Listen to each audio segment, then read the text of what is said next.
Okay, so I just learned how to make a mango tree flesh. And I wanted to share it with some people out there who don't know yet.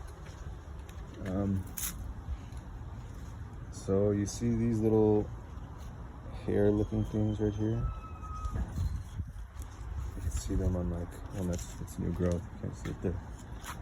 Like right here.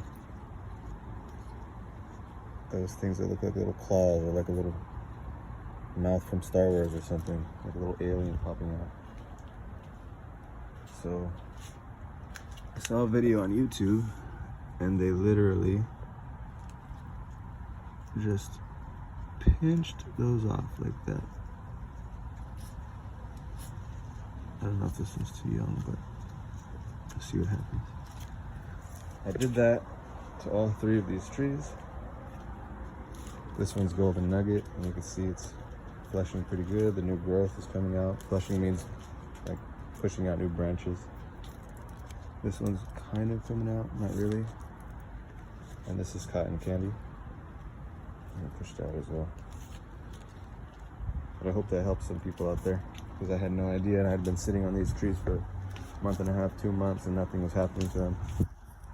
So, good luck.